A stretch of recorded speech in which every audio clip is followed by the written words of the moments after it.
Welcome to Joy About the G-Men. I am Joe Aguirre along with King Zay. Tyrod Taylor, couple of second quarter touchdown passes. Dexter Lawrence in that defense looked pretty dang good. 6 quarterback sacks, a 14-7 win, Zay. Not really blowing you away with the offense. But again, Tyrod Taylor starting in place of Daniel Jones for a second consecutive week. And this week we'll make 3. Hits Darren Waller on a 15-yard score. Nice play. It's funny. I said this last week, Zay. I asked the question, why do we never have a guy in the flat that he can dump the ball to? You see other teams do it every week, and guys break, much like the play that we saw Saquon break. It just this offense needs to get the ball going. And I've heard a lot of people say this, and this is kind of where I want to start. People are like, hey, this offense looked good. With Tyrod Taylor, 18 for 29, 279 yards. He played well. This offense, first of all, the offense didn't look good. The offense was functioning. And I think the most important thing, Zay, and this is something that it doesn't matter who the Giants quarterback is, if you can get on the field, get some first downs, get to midfield, punt the ball.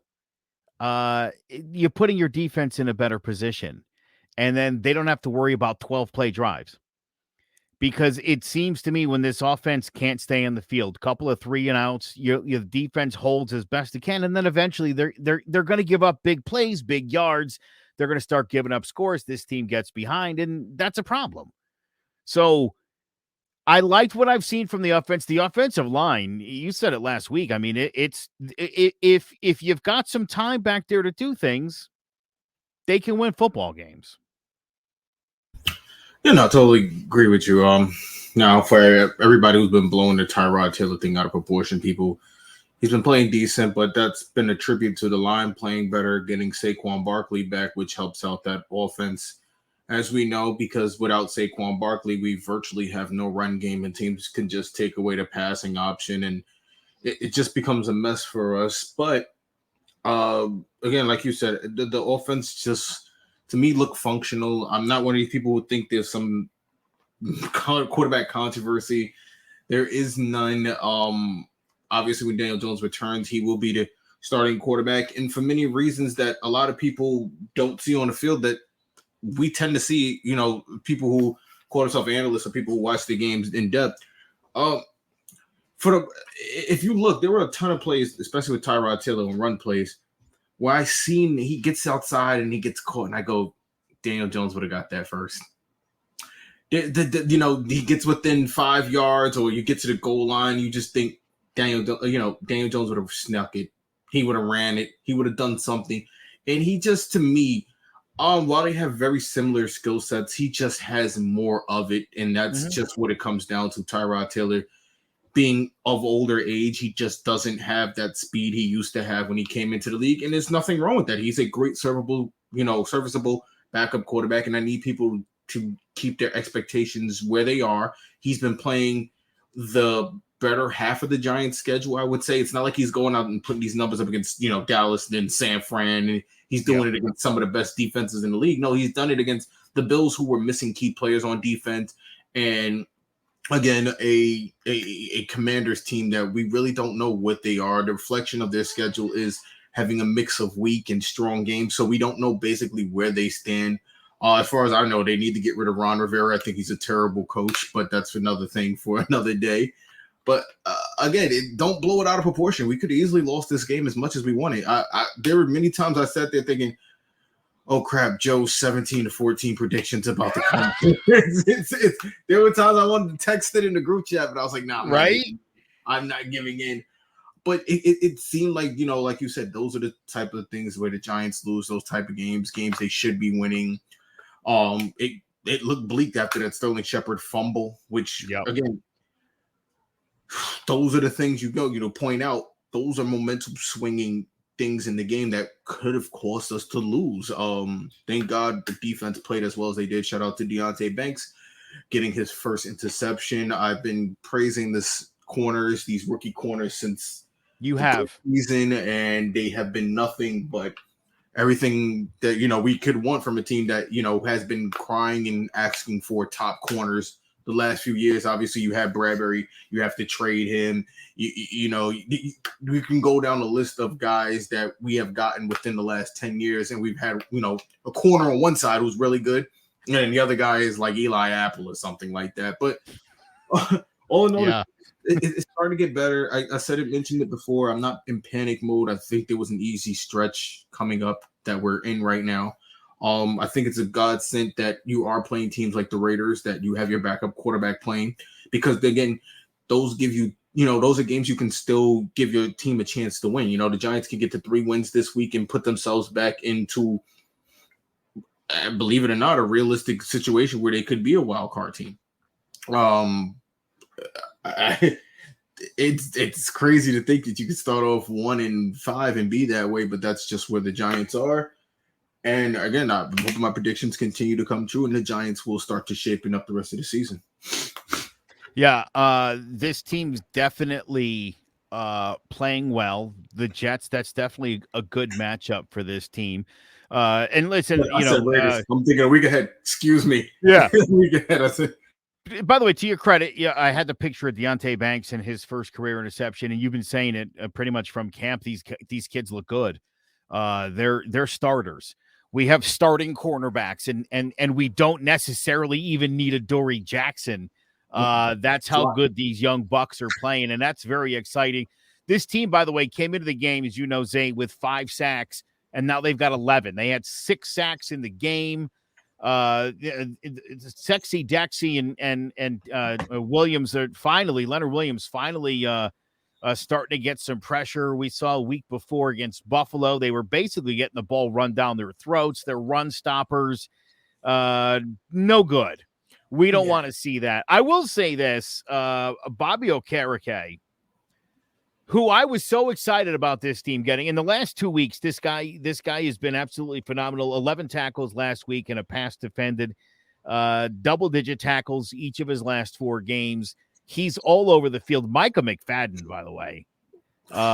This is a guy who he's not the most talented defensive player in football, but I don't know that there's a guy with a better motor than this guy. This guy's a disruptive force. He doesn't always quite get there, but it seems like he's always in the quarterback's face, or shadowing a tight end out of the backfield. Him and Okereke had a couple of nice plays on tips where McFadden's got the ball. That's very exciting, because to me, this was a big free agent acquisition for this team. And the first few games, I've been saying it. I'm like, I don't hear this dude's name in the game at all. And I want to hear his name like 15, 20 times a game. We weren't seeing a whole lot of that. He's playing better. The front four is playing better. The cornerbacks are pretty set. Again, I love Xavier McKinney. I'd like to start seeing more of the playmaker that Xavier McKinney's going to be. Do some things back there, buddy, because I'll tell you, I was telling somebody earlier today, when this defense doesn't spend more than half the game on the football field, they're a very good defense. And they're finally starting to live up to the quality of the players that we have. If they can continue to do that, and like I said, all this offense has to do is avoid 3-and-outs. They're going to happen, certainly, but limit the 3-and-outs. Get a first down. Just get a first down. 4, 5, 6 play drives. That's going to go a long way towards your defense being able to constantly bend and not break. I think I said it last year. It's very important to stay on schedule. That's the term that they use in football. The Giants did a really good job last year staying on schedule, managing Daniel Jones, what he did, balancing the run and pass. So it worked out really well for them. And as a result of that, the defense played better, and the Giants record, reflected that. I think, again, at the beginning of the season, the Giants were trying to get in the groove. I keep saying that I don't like the 3 preseason game situation, because now you're taking away a game. As far the third game is really important, being a dress rehearsal game. It gives you a real good feel of a full game, because you can't really simulate that in practice, and you can't really simulate it in a preseason game where your starters play one drive, or, you can't get a real feel for it. And we've seen it this year with the Giants. The Giants play one drive basically with their starters on offense. And you can tell Tyrod Taylor has played more with the starting offense this year. It looks like it. He looked more comfortable this year than he did last year. And it's a courtesy to the reps he got in preseason, which kudos to the Giants was smart, because you're in a situation now where your quarterback could be out for another 2 weeks. And at least you have a guy in there who's not, he hasn't had experience. He's just getting second team reps and third team reps. No, he's been getting first team reps. He's been taking first team snaps with the preseason. Even in that third preseason game, like I said, we only got him in for, we Daniel Jones in there for one drive. He's out. Tyrod basically plays most of the rest of that game against the Jets. And now he gets a chance to get revenge against them, luckily. But it just goes to show you how so much of the season is really affected. Like I tell people, we can't be too critical. We have to break these seasons down into parts. Like I said, the first half, you have to break them down every 4 games. That way I look at it, because like I said, the Giants, the first 5 games or whatever could be bad, but then, the first 4 games, you can move on. You can get better. Your second half, the Giants can pick up 2 wins in the next 2 weeks and really put themselves in a situation where, coming off those 2 wins, you get Dallas. That could be a toss-up depending on how you're playing. Dallas, we know, isn't that great of a team. They have issues there, but they've had our number. And then you get a Washington again. You get a New England, who we know isn't good. You go into the bye, you come out of that, and you get Green Bay and the Saints, who are 2 teams that aren't good and just playing to play, it looks like sometimes at this point. You get the Eagles to end the season, Eagles in the middle, and in the LA game. I don't think we'll be able to probably win both of those Eagles games, based on the Eagles being right now, the Eagles are far ahead of us team-wise, just based on what they have personnel-wise. Outside at receiver, they just have great receivers on both sides. Their tight ends have been playing well, and their quarterback, as long as he's got the quarterback push, it's going to be very hard to beat that team going down the stretch. But the Giants have at least 6 winnable games left. I was just going to say that, Zay. I see 6 winnable games. If you can somehow beat Philly in one of those, and God forbid you beat Dallas the second time through, that's 8 wins in the second half. That would put you in wild card contention for sure. And by the way, to your other point earlier, you talked about Tyrod Taylor and this similar skill set to Daniel Jones. I think Tyrod Taylor is one of the better backup quarterbacks, not only because he's obviously been a starter in this league before, but as you mentioned, similar skill set to Daniel Jones. I've never understood the teams that have, like Baltimore, we've seen at times, an athletic quarterback like Lamar Jackson, and you'd have a backup like a stiff white pocket passer, and it's like, that's your backup? I don't understand that. That's how I felt with Colt McCoy. Right. You have a pocket passing starter, and it's like, a black athletic backup, and it's like, okay, you can't just pop that guy in there and run the same offense, so why would you do that? That's one of the things about Tyrod Taylor I like. And look, as you mentioned too, each week that he's been in the starting lineup and he gets the first team reps, because he's been a starter, because he knows what he's doing, he's gotten comfortable pretty quickly. Yeah. And he's certainly looked extremely competent. I feel very good about Tyrod Taylor. And as you said, look, there's no quarterback controversy. He's a backup. He came in there to be a backup. I think he's content as the backup. He knew as the backup, Daniel Jones has a history of missing a few games every year. So he knew there would be an opportunity to play. Yeah. Knows this system from the time he spent in Buffalo. So this guy's about as good a backup as the Giants could hope for. This is the thing. And this being a Mets fan, I know this being a Yankee fan, during the Gary Sanchez time, the Yankees backup catcher was Austin Romine. Austin Romine played like once a week, and he'd hit around 300, hit 7, 8, 9 home runs, and people were like, he should start. And it's like, if that guy starts, how quick do you think his batting average plummets to 220 and he gets exposed because he's not an everyday player? It's so easy to, Tyrod Taylor's made this offense look functionable. That's he's a good it. Band-Aid. Yeah, he's a good Band-Aid. That's what he is. That's what he's doing. He's Absolutely. Now, Daniel Jones has not looked, he's not done a great job with this offense. These two things have nothing to do with one another, right? Tyrod Taylor making the offense look functionable isn't a quarterback controversy.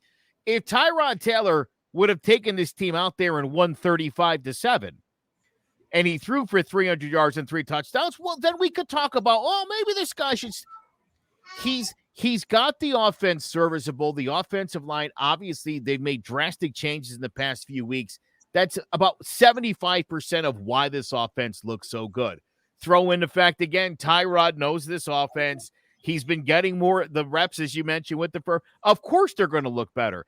Daniel Jones, when he comes back, he might need a couple weeks to settle back in. And that's probably going to happen. But again, as you look, this Giants schedule, we knew it was going to be brutal at the beginning. The first 8 games we knew that's a rough schedule, and they had to get past that 8. We were hoping for better than what it is, certainly. But last year, they pulled some of those games out and had a good record to start the season and fell off in the second half. I think it's set up for this team to have a much better second half. Whether they can get enough to get to the postseason remains to be seen, but you got to like where they are right now. Yeah, like you said, the schedule was grueling. We probably expected them to probably win a couple more games, but again, that's why I tell you about the luck situation. Seattle, you lost bad luck. Just a bad pass really turned that whole game around. You go, obviously, Dallas, the weather, that's just not how you want to start a season, and a damn typhoon on Sunday Night Football against a team that's really had your number the last couple of years, and then everything that can go wrong goes wrong. You know, the Giants ran into, I told you, that situation where luck kind of ran out. Like last year felt perfect. Last year felt the Giants, until we got to the playoffs, it didn't really feel like the Giants could do any wrong last year. You're underdog every week. Okay, cool. We'll just go out there and prove you wrong. And the biggest issue with being a New York team is New York is so fickle.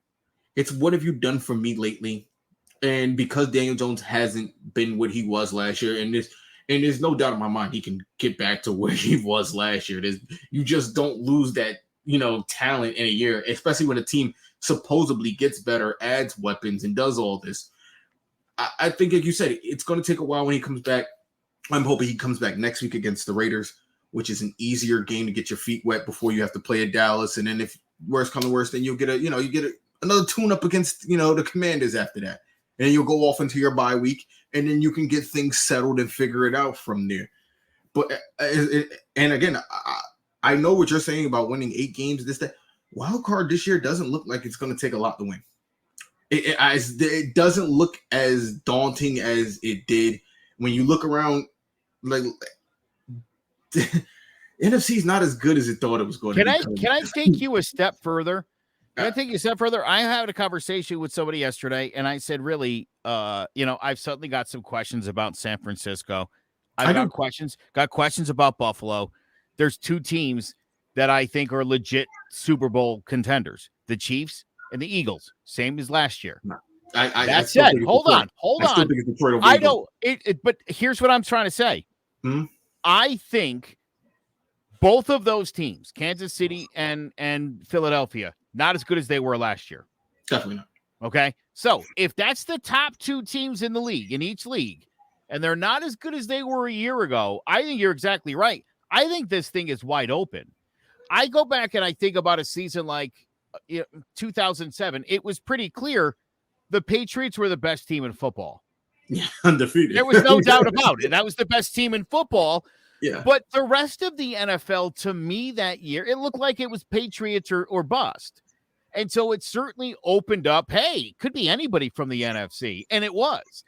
Go back to 2012. I think you had a similar situation where there wasn't a team who was like, wow, that's. And I think you've got another one of those situations. So I guess what I'm saying is, I think if the Giants, and I do agree with you, I think an 8-9 could potentially get you a wild card berth. And if that be the case, and again, knowing how good this Giants defense is, and again, we saw them do some great things in the red zone against Washington to keep that game where it is. Because, again, and we've seen so many times, how many times have I texted you? I'm like, they're going to lose like 16-14 here. And I kind of tell you the stupid things that are going to happen. I thought we were over that a couple of years ago when we got rid of Joe Judge, these ridiculous ways to blow games in the last minute, right? Adrian Peterson, like a 75-yard run. Jake Elliott hits like a 65-yard field goal. A week later, Graham Gano banks a 60. Like, how many? I thought we were past that, and we've been seeing it again. And that's been one of the bigger disappointments for me is like, for the fact that they held on and the defense played so well to stop Washington from tying that football game up or potentially going ahead, to me says this team's on the right track. The schedule's favorable. I like I don't love what I'm seeing. I like it. And to be where we are and to feel like some things could work out here, it's all you can ask for. Well, credit to the defense. I think they've been playing good since before this. Even the Seattle, I think they played good in the San Fran game, if I'm being honest. Because you think a San Fran team should put up 30, 40 points on that defense. And again, a lot of what you see is the Giants defense. They play well, hold the team to 2 touchdowns, then they get to the third, fourth quarter, and they're just so burnt that the teams just go on they run and they just start packing on points. So the win looks way more daunting than it actually was. And like I said, I think the defense has been playing good. I didn't worry about the defense. I knew they were a little slow starting. Again, you got some good offensive linemen in the beginning of the year. These teams that we faced in the beginning of the schedule, they're not good because they don't have, a good offensive line. They have great offensive line. Dallas Cowboys, San Fran has a good offensive line. Seattle has a great offensive line. I wouldn't say necessarily the Cardinals had a great offensive line, but for the first half of that game, they looked like a good offensive line. So, again, it is what it is. You're starting to see the Giants are starting to play teams that are even and around them. They're starting to get better. That confidence is starting to build. They're starting to have that trust again. That feel from last year is starting to pick up.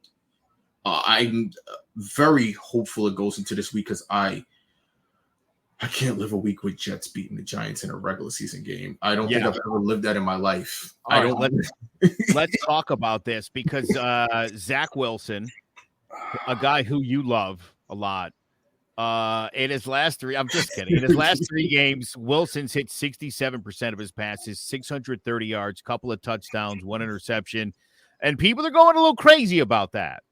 And it's like, those are not good numbers. That is adequate. That is decent. They've got a 29% efficiency rate in the red zone. That is dead last in the NFL. And again, you look at what this Giants team does in the red zone. This to me, again, is a recipe for if the Giants take care of business. The other big thing's going to be, look, this Jets defense is very good. They're a very opportunistic defense. They've got 13 takeaways. That's, I believe, 3rd in the league, a +5 differential. The Giants are at -4. Can't turn this football over. You can't. I think you can. Listen. I think you can.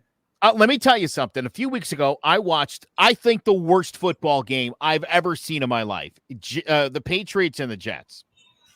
Did you watch that Green Bay game a couple weeks ago? Hold on, Zay. Here's why I say this. In the last 2 minutes and 46 seconds, each team had 3 possessions. And didn't score. I saw that game. And it was a disaster. And all the Patriots fans are like, Mac Jones sucks. It's like, dude, Bill Belichick wanted him to 3 and out and punt the goddamn ball as deep as you can because you know who's not going 90 yards for the win? Zach Wilson. Give Zach Wilson the ball in midfield. He needs to complete 1 pass to Garrett Wilson, and they're in scoring territory at that point. So that in mind, don't turn the goddamn ball over. If you turn the ball over in the red zone, I would be fine if Tyrod Taylor throws 3 picks in the end zone. I could live with that. Don't turn the ball over in your own territory. Don't turn it over midfield. I think you can win this football game. Zach Wilson going the length of a football field, that's something that you're rarely ever going to see. So I think if they keep Zach Wilson on the other side of the field and he's got to go 70, 80 yards, they're not going to score any touchdowns. It's going to be very similar to the game they played last week against the Commanders, where they played basically the field position game, made the team have to drive the whole field, whose defense is better, that situation. But again, the Jets, they've had a really light schedule. You played the Broncos, you played the Patriots. I'm going to be real. And they play the Cowboys. That's the only team in our division.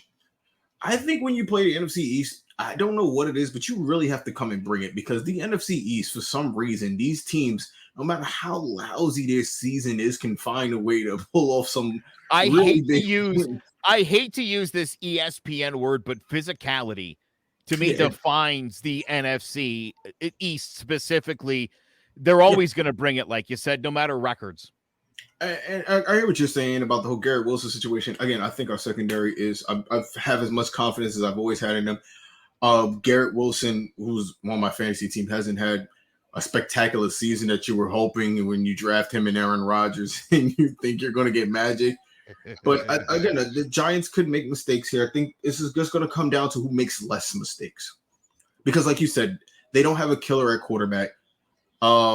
They have a great run game. They have a great pass game. But I think what it's going to really ultimately come down to is coaching. I don't think Saleh has figured out the coaching situation yet. I don't think he's figured out how to balance pass and run, which is something the Giants are starting to come around the corner, because I've been screaming for weeks. Get Jalen Hyatt the ball. Get Jalen Hyatt the ball. The boy can play football, people. I don't care about route running, this, that, technicality. When you're that fast and you are him, you can go out there and just run down the field and be a threat. You can just be a threat down the field. And we've seen it multiple times where you see now Jalen Hyatt runs down the field and safeties are far back as they can, corners, because the boy can run. You got to put three people. You have to. He's becoming a nightmare matchup because of his speed. And I think the Giants could find a way to balance that with the Saquon Barkley run, because that was another thing we saw was Jalen Hyatt out there allows those holes to open up in the run game and allowed Barkley to have a way more efficient game than he did the week before, because they found a better balance. And they got Hyatt involved. They got him the ball. You have to make some of these people a threat. You talk about Waller. You made Waller a threat. Now they can't just stack the box and stop the run, blitz your quarterback 24. That was the biggest issue the Giants had in the beginning of the season. We couldn't get nothing going, so teams would just sit in the house. The Dolphins game, they were just sitting in the house. You don't have Barkley. People go, Barkley is a huge weapon. I'm going to be real with you. Barkley is a great talent, but you can put a CMC back there. You can put anybody back there who is an impact player is what makes the difference. It's not necessarily Saquon Barkley. It's the impact player. It's the threat that person can bring. That's what it is. It's not necessarily, the Giants can't win without Saquon. If you get another running back who is just as functional as Saquon, who can catch out the backfield, do all this, and he doesn't have to be as fast, he just provides that threat that you can't bring the house. You can't stack the box. And shout out to Saquon Barkley, because he has gotten so much better at pass blocking. He sucked his first year at pass blocking. He missed so many blocks on linebackers, and him being back there has helped out the offensive line so much that game. I have to put the emphasis on this. The offensive line is playing better. Barkley being an impact player. Hyatt getting involved. It opens up everything. Waller, it allows Waller to get involved, because you have to now focus on Hyatt. You know what I'm saying? And before I even forget, Wan'Dale Robinson, just freaking amazing. You get these guys involved and you see what that offense can do, it causes issues for defenses. The Giants have to find a way to continue to do that. I think personnel-wise, the Giants win this game against the Jets because we are better talented. We have better receivers. We have better tight ends. We have better running back. In my opinion, we have the better defense. Even with Sauce Gardner and the other, I can't remember his name, the other corner on the other side who's coming back this week. Yeah, I don't even know if Sauce is playing, actually. He cleared protocols. I don't know. Did he clear protocol? Okay. Yeah. Him and the other corner on the other side, they both cleared protocols. But again, I'm not scared of the Jets. How long is the defense going to hold up? Here's the question. How many times is Zach Wilson going to turn the ball over? This is going to be like playing a mirror image of yourself, and you just got to be the better version of it.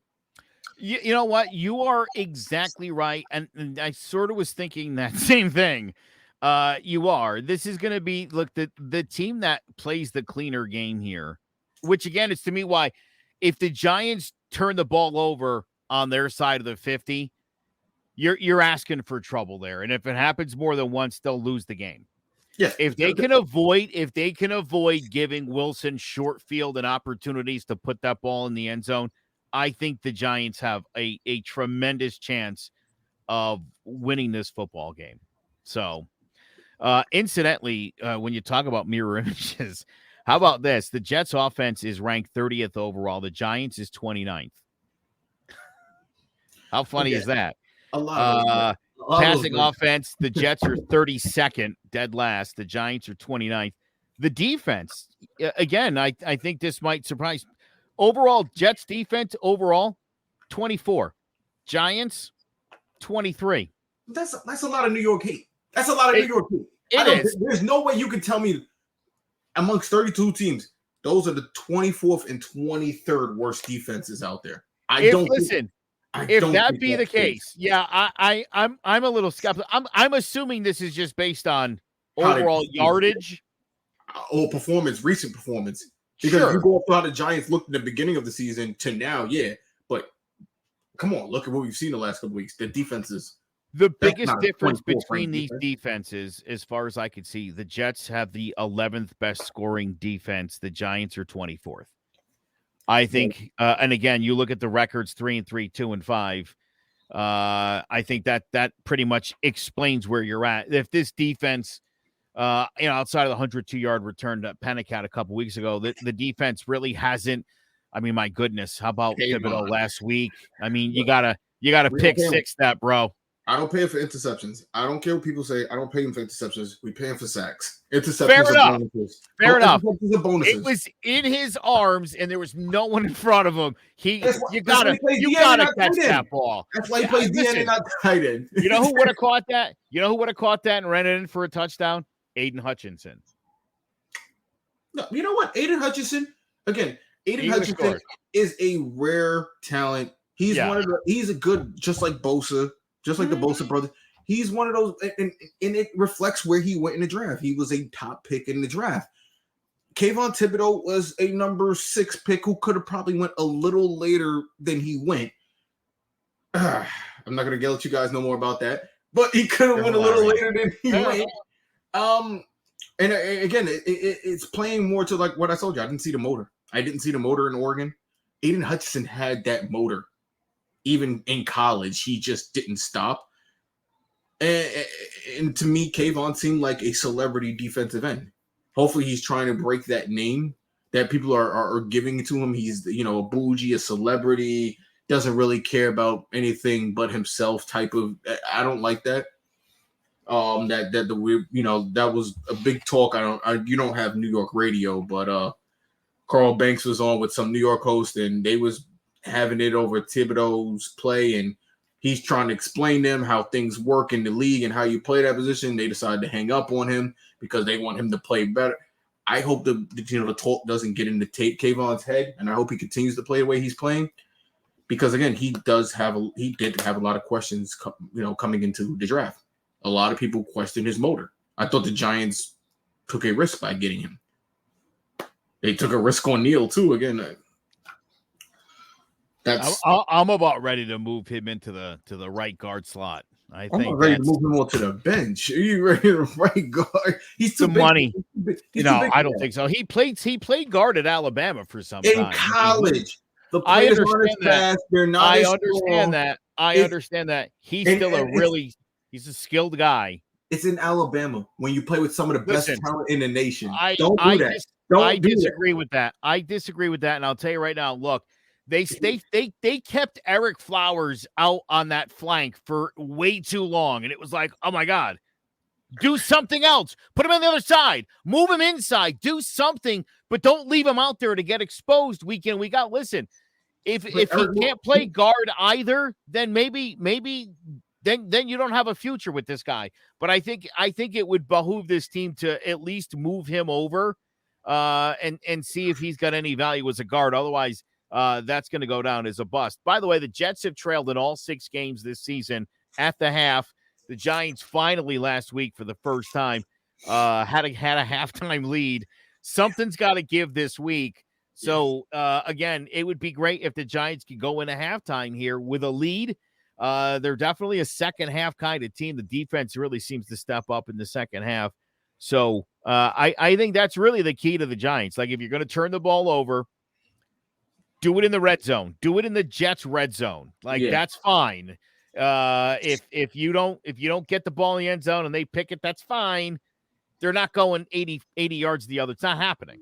So no, I think Brees Hall, he breaks one, maybe. Sure. Listen, and I would say, look, the same thing with Garrett Wilson. You go back to that Miami game, but I think part of that problem in that game was the longer that defense was out on that football field, you knew it was just a matter of time before Arcan or Morser or Hill was going to break something. And so, again, get first down, stay on the field for as long as possible. Don't give them great opportunities. Don't send your defense out there after a 12-play drive where the Jets don't score. You get the ball back, you 3 and out, you're back on. You cannot do that to this defense. The offense has to be a little bit competent, get a first down or 2, get the ball moving just a little bit, and then if it sputters, it sputters. Fine. Punt the ball as far away as you can. But that's going to be the key to the Giants here is keeping the ball on the Jets side of the field. I think that's the best way you win this game. And it probably ends up being a 16-13 kind of a situation here. I'm not expecting anything crazy here. Neither one of these teams is going to score a ton of points. It's a revenge game for me. I'm here. I'm at 20. I'm at like a 27-13 type of game. I can see. I would love that. I mean, I could see Haley. I could see Hyde, getting a touchdown. I could see him finally getting his first touchdown of the year. I could see a defensive touchdown in this game based off the way Zach Wilson just slings it around. You could see a Saquon Barkley score, and then you're at 21 right there. Then forget about it at that. So I think the Giants have multiple ways they can score this game. I'm, like I said, 27-13. That's where I'm at with this game. Giants 27-13. Everyone else has us losing. That's where I have it. Giants 27-13. Book me for it. By the way, to the Jalen Hyatt point, I complained a couple of weeks ago on this show that, Jalen Hyatt's out there for 5 plays, 6 plays, 7 plays. That's all the snaps this guy's getting. And it seemed like once again they're hitting the play action deep to Hyatt. But I thought to myself, and I said this, I'm like, this kid's out there for 4 or 5 snaps, and that's it.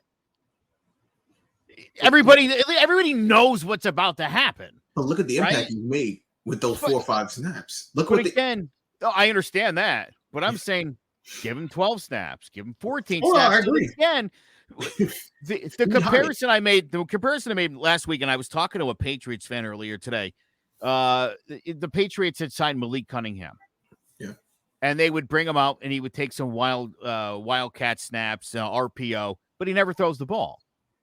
And everybody that's played the Patriots is like, oh, Malik Cunningham doesn't throw the ball.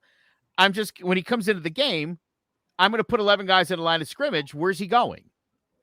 It's like sure, but again, I'm like, Bill Belichick's a smart guy.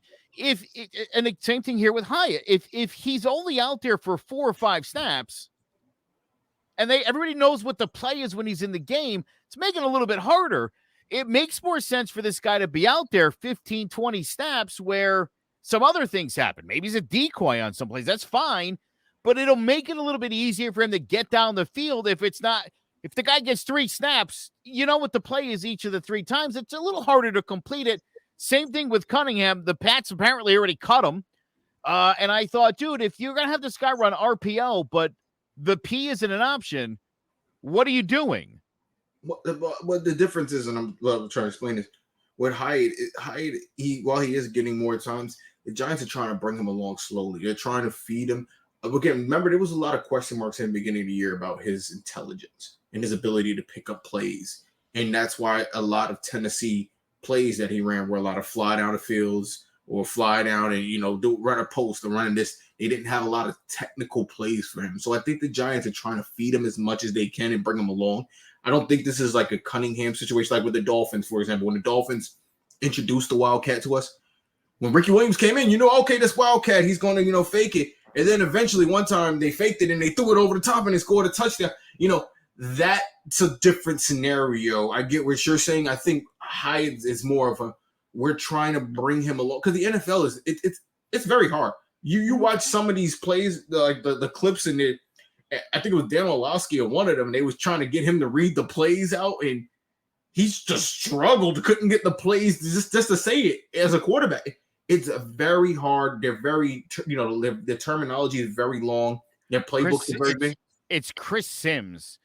Oh, it's Chris Sims who Chris did it? Sims, yes, because Chris Sims is very critical of all these other quarterbacks that don't get all the terminology down. And it's like, oh, dude, remember when you couldn't do that shit? It was him, right, in the video? Okay. I love that you bring up Dan Orlovsky, too, because that's another guy, a guy who is a career loser in the NFL. One of the worst quarterbacks in the NFL for every year he was in the league. I love how critical he is of these other quarterbacks. It's like, dude, I don't know. Mr. Ron I don't know if you're the guy to be speaking on that. Mr. Ron Abound's talking crap. Imagine that, right? No, I completely agree. Look, I'm very treading waters when I talk about sports because, look, I made it high school level. I played quarterback in high school. I played corner. I'm no expert at the game. I'm never going to talk the way some of these guys talk. But the way I agree with you, the way Dan talks, you would think he had a 14-year career with 2 Super Bowls and you would think his bust is intent. You would think he did something memorable, and no, he didn't. And that's the biggest problem with when we talk about all the time with these sports outlets and why they pick up on teams so late. Like I'm telling you, Lions, and they'll wait till December and January to go, oh, the Lions could be a contender because they're focused on their front runners. Because you have these guys that don't know anything, they just assume. We can't with sports. If you assume, you're going to make an ass of yourself every time because no season's the same. No roster's ever going to be the same year in and year out. I don't care what your schedule is. Just because you see a schedule, like with the Giants schedule, if we took the Giants team from last year, maybe they would have handled the schedule better this year if they went right into it. You know what I'm saying? But again, you have a year off. You got players coming back. You got guys getting acclimated. You got new guys coming in. Every year you're going to have new guys at every position. Or at least at every position, whether they're a rookie, whether they're a new rookie starting in, whether they're a free agent signing, whatever the situation is. So I completely agree. I hate when these guys go off and just start talking like super experts and what they know. No, you don't know. We don't know. Sports is a guessing game. Even sports betting. There's no sports betting expert. I hate that idea. None of you are experts. Some of you are good guessers because of trends and patterns, but none of you are experts. You will never always get it right. I hate the term expert. I'm so sorry. I played a 20-team parlay last week for college football. Got 17 out of 20. And you know what that gets you, Zay? Not a goddamn thing. It's still a loss. It's still a loss. So, yeah. I mean, again, it is a guess. Look, bottom line is, you think the Giants are going to finally put up some points this week. It's hard to think that they're not going to have a game where they finally score some touchdowns. This certainly could be the game. I think the Giants could just as easily go out there and get blanked. That's it's the inconsistency of the NFL. How do you explain last week Mac Jones taking the goddamn ball down the field like he was Tom Brady in his prime? This kid who had no business doing it went down the football field and scored a touchdown like he's done it a million times in his career. That is the NFL. And again, this is what I'm saying. There is no 85 Bears. There is not a team in the NFL right now where I'm like, oh, that they're going to steamroll. Week in and week out, I'm really not sure who's going to win games. Yeah, any given Sunday. It's really the term that's going on right now. Any given Sunday is a huge term. This is the parity. This is the parity I think we've always wanted to see in the NFL. And again, it's as easy as look at the Giants beating Arizona, almost beating the Niners, getting killed by Dallas, struggling with Seattle. Then you look at what Dallas did with those teams and what San Francisco did against those teams. It's like, None of this makes sense. It doesn't. None of this makes any sense, but that's the any given Sunday mentality. And I think, Zay, there's again, you and I both played at the high school levels. We can speak on the experience we have. Sometimes you do play down to your opponent. It just happens. It's inexplicable. You're like, right, your coach all week's like, don't play down to the opponent. You're like, no, we won't. And then it's 7-7 at the half, and you're like, shit, yeah, we did it. We did. We're playing down to these guys. It happens. It's part of football. Sometimes, some guys just have your number also. It's just that situation. Fair enough, yes. It could be a situation where the Giants, could be better than Dallas, but Dak Prescott, for some reason, just has our number and just finds a way to do it. Or, he can't beat every other team in the league, but when it comes down to the Giants, he just, it happens. It's like I watch basketball, and Evan Fournier can't find his way off the bench for the whole season, but when they play the Boston Celtics, for some reason, he has to drop 40. It doesn't make sense. Yeah. Sports never makes sense. No, predicting it never makes sense. And it's such a laughable, insane thing. But again, it's what makes this thing beautiful. It's why they have the things they set up. I think football has the greatest setup for the draft. It helps teams turn around faster. Yeah. When the worst team gets the best player, look at Detroit. Look how they've turned around. Look at even Cleveland. As much as we've been bashing Cleveland, Cleveland has been a very comparable team the last few years than they have ever been within the last few decades. That was one of the worst organizations in sports for the last 10 years they were in Cleveland. And then when they came back, they were incredibly inept. And you're right, the last couple of years, they're a viable contender year in and year out. Look at the Houston Astros, a team that lost 110 games, 120 games, got a whole bunch of draft picks, went through 4 or 5 years, and they turned those picks into Altuve and Correa and Springer. And next thing you know, got a pretty goddamn good thing going on in Houston. Yep. If you build right when you have those down seasons, when the system's set up for you. That's the key to consistently being competitive.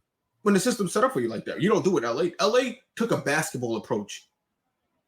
That's what I didn't like about what the Rams did. They traded away all their picks because in basketball, you could lose every game and still end up with the damn 12th pick in the draft because the way the lottery situation is set up. It's terrible, but that's just how the sport is. And I felt the Rams did. I felt they should have took the time to build this team because look at the team. Their team is not bad. I hate to say it, but the Rams, as dysfunctional as that team is, and as many picks as they don't have coming up in the future, they still got a chance this year.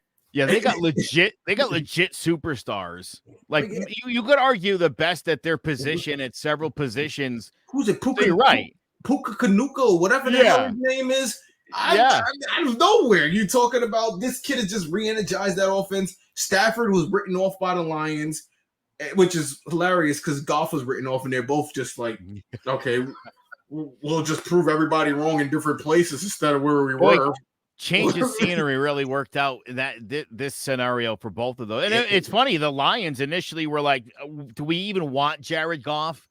It happens though. But I honestly, you take a Zach Wilson and a Daniel Jones, and you could put them in a town where there's probably not as much pressure, and they develop more and they become better. Because again, for some reason in sports, we have this unrealistic progression of players now. Because you have a couple Pat Mahomes, a couple Joe Burrows, you expect everyone to be that. And I hope the Texans take their time because they might have something with Stroud down there.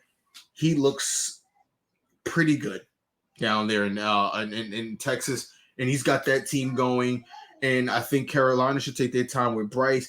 You can't just put these kids in the fire, especially in an AFC where the AFC has most of the dogs right now, most of the dog teams. You can't just out there and go, hey, win me 10, win me 13 games, compete against Joe Burrow, compete against Pat Mahomes, compete against Josh Allen. It's not going to just happen overnight, but we've adopted this unrealistic idea of that's how sports work. And again, it's going to affect a guy like in Chicago. Justin Fields, to me, I think he can play quarterback. He's shown the ability to play quarterback. He just needs a good situation. By the way, as you know, I've been down on Justin Herbert since he came into the league, and everyone thinks he's so unbelievably talented. He's not. He's 2-5. It's not going well there. And week in and week out, I hear about it's the defense, it's this coach, it was the guy last time that they fired. It's always somebody else's fault. Yet, Zay, every time I turn on a Chargers game in the fourth quarter, I watch this son of a bitch throw an interception. Well, everyone wanted him. Everyone wanted us to get rid of Eli and get rid of Daniel Jones for him. That was a huge talk.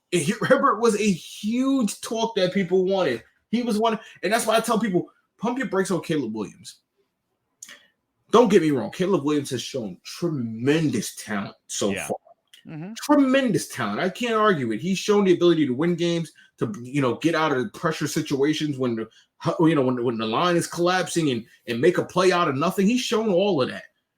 But as far as the next level, and you'll watch players that go on podcasts, and this is why I love podcasts, because now we actually get real stories and understandings of what goes on outside of just what we see on the field. And these players will tell you in these interviews, the NFL is a whole nother dog.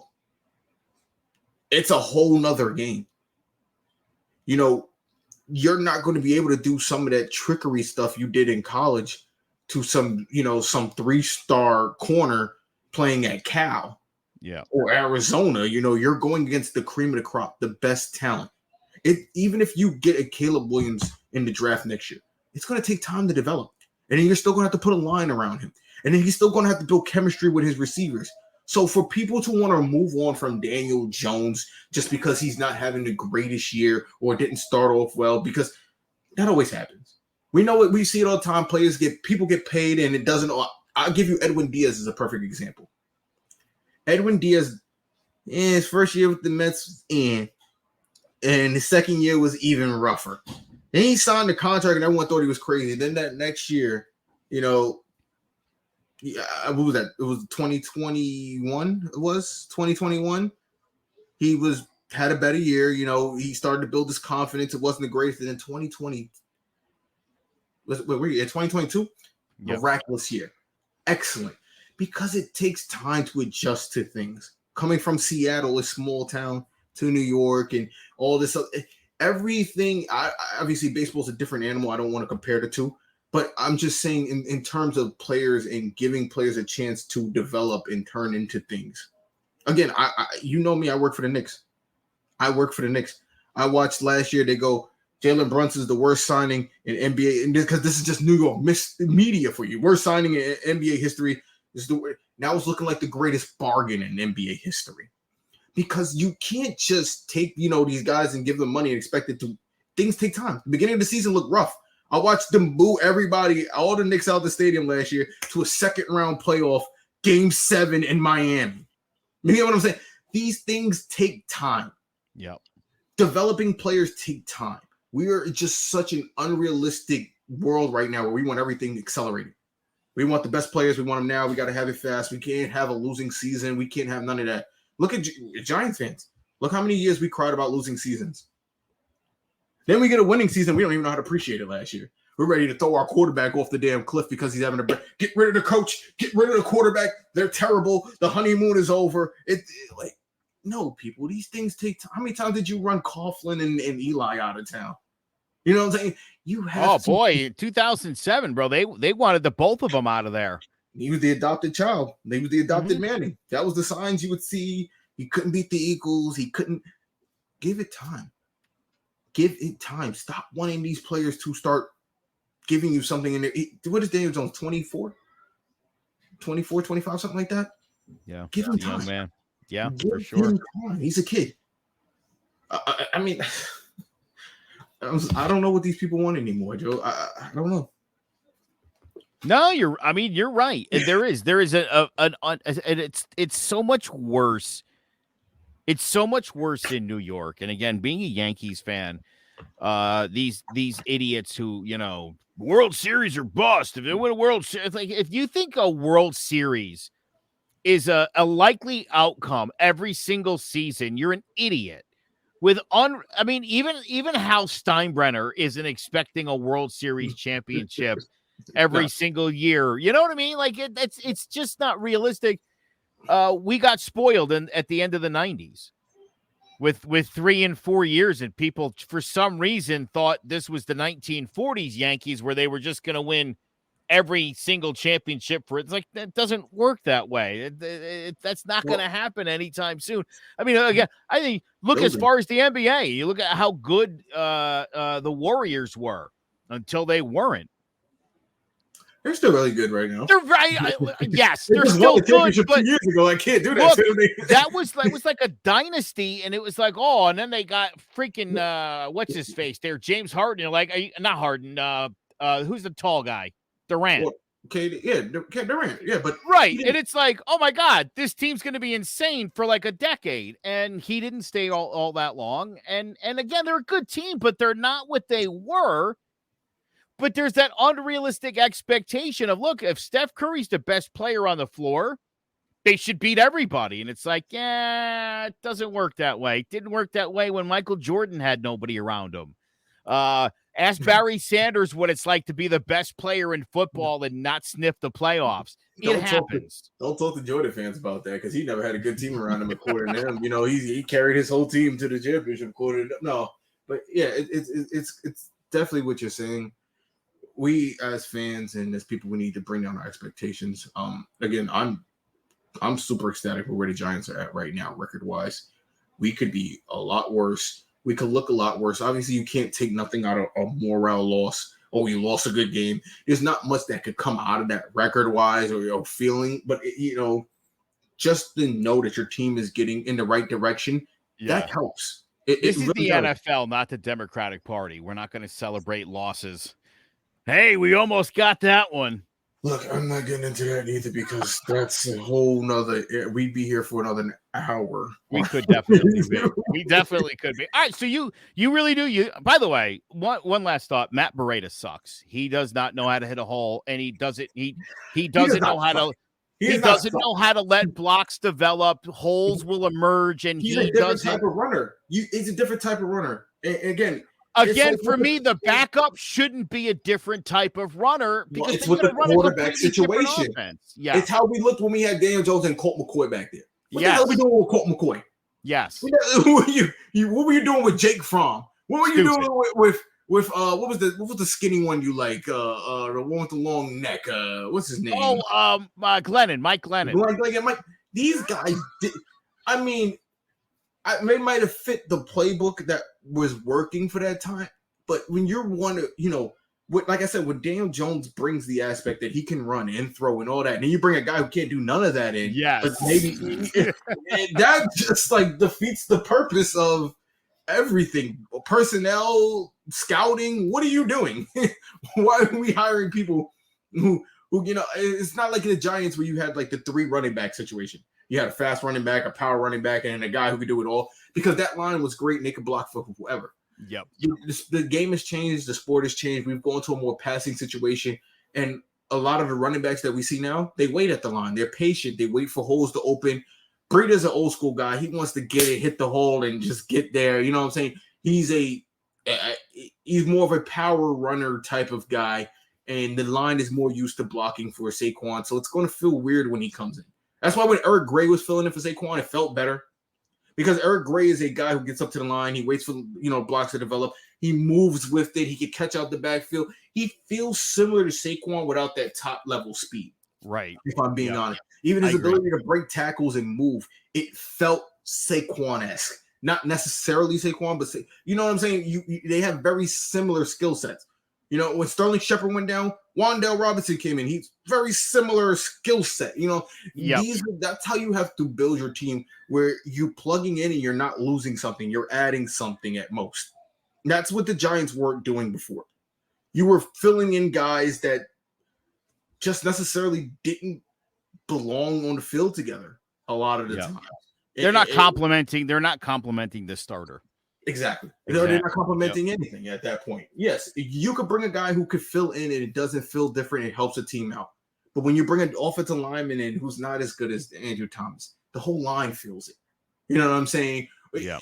Your backup has to be just as solid as your starter. And again, Pugh has come in and played really well. He's not Andrew Thomas, no. but because he's played really well, it's helped that line solidify again. And that's the point I'm trying to bring up. The guy that comes in has to be next man up. He has to make it feel all one. Because if you don't, then again, you saw what the line looked like before Pugh got there, before he solidified the most important part on the line, the left tackle spot. You saw it. Yeah. And then when Andrew Thomas comes back, and then you could put Pugh at guard, and then you could get John Michael Smith back, and then we can figure out whatever we're going to do with Neil. But then that team will start to get better. You see what I'm saying? There's so much potential in this team still left. It's just about, everything coming together. That's literally what it comes down to. So Zane's got it 27-13. I'm saying 16-13. But we both feel like the Giants got a chance to win this football game against Sunday, 1 o'clock, Giants-Jets, MetLife Stadium, bragging rights for the great state of New Jersey. Winner's the best team in Jersey. You hate that or what? I hate it. They both played in New York first. We don't even consider Buffalo a New York team. They are the team from South Canada. If anyone wants to know, Buffalo Bills are the South Canadian Bills. As far as South Canadian Bills. Yeah. We don't even consider Staten Island New York. We think as if Buffalo has a chance in that scenario. All right. That is going to do it for us for this week. For King Zay, I am Joe McGuire. Make sure you check us out. We are on all social media apps. Join About the G-Men. You can also check out clovercrestmedia.com/join About the G-Men. For King Zay, I'm Joe McGuire. We'll catch you next week. Join About the G-Men.